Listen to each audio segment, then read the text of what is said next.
Eto nga ang ating simpleng ganap sa araw ng mga puso. Ang daming puso, pakalat-kalat. At dahil nga araw ng mga puso, may kunti tayong dekorasyon na ginawa.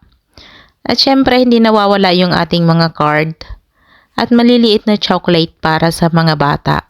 Ay hindi lang para sa mga bata, para na din sa matatanda. At ari nga mga anak ko ay nagising ng maaga, nagsibihis, syempre, pulang-pula din.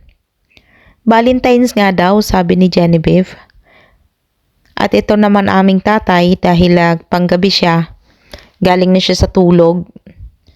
Sabi nga niya matutulog daw muna siya, ngunit hindi naman siya tinigilan nitong mga bata. At lumabas nga daw at titingnan kung ano ang meron. Kaya nga wala na din siyang bihis dahil galing na nga din siya sa tulog. At hindi ko inaasahan na may pabulaklak si Mayor.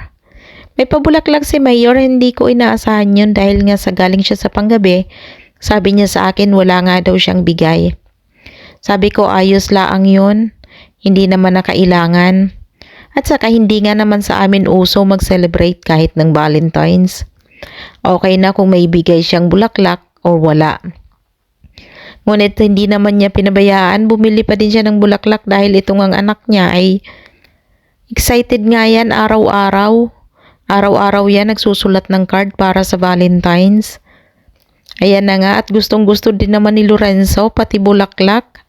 At kanya nga daw yun, yung para sa akin, kanya daw yun. Kaya sabi naman ni Genevieve, share daw sila sa bulaklak na bigay ni Papa niya sa kanya.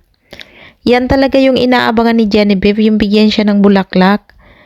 Kaya nga, kahit pa paano, nilagyan ko pa rin ng konting dekorasyon yung kanyang lamesa. Para naman ma-excite siya. Hindi talaga siya pumunta dito kaagad nung nagising at nagbihis na nga.